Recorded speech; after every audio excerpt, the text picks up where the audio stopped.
Hello everybody. Before we go on the off-road course, I've got this demonstration to do here to show you how the four-wheel drive system works on the Subaru.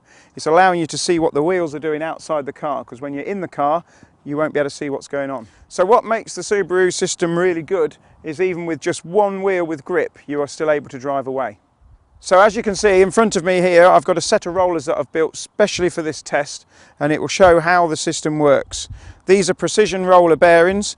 All of them are free to rotate on their own and offers no grip whatsoever. It's literally slipperier than ice.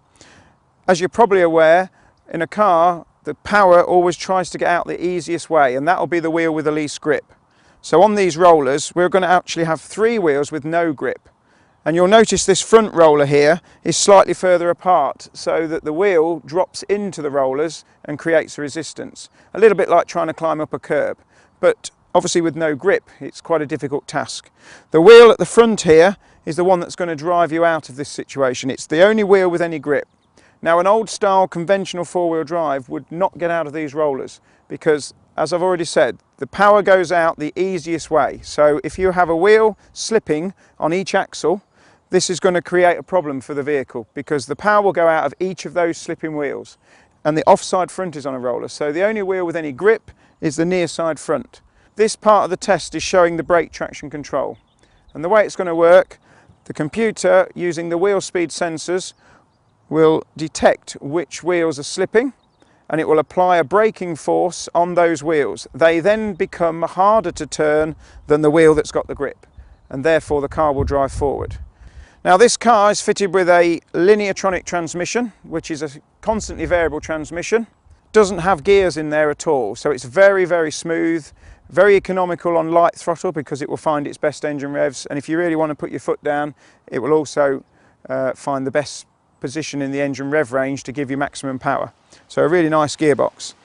It runs an active torque split centre differential, which is also the same centre differential as on the Forester. The Forester, however, runs a conventional automatic gearbox. So both cars have the same four-wheel drive system.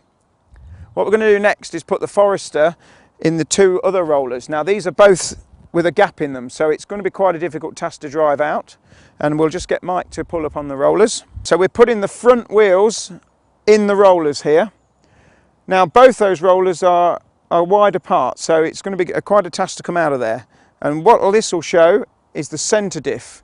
The active torque split will monitor and decide where the power needs to go. So in this instance we need the power to go to the rear axle because the front axle doesn't have grip. It's not using the brake traction control here, so as you see, as he pulls forward there'll be a very small amount of slip at the front, then the power will be distributed to the rear axle. This can work both ways, front or rear, whichever's got the grip. And as you see, the wheels turn a very small amount and he's just driven out of the rollers no problem. Now while we're here, we'll actually put the Forester on the three rollers so that you can see that works just as well. Now, just to make it a little bit harder, not only have we got the two rear wheels in the wide gap rollers, but it's also going to reverse out, which is very slightly uphill.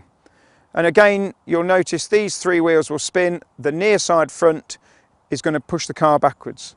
So there's the wheels spinning and is free. So it shows you how good this system is. For bad weather, really good system. Now there is a button on this system which allows us to alter certain functions.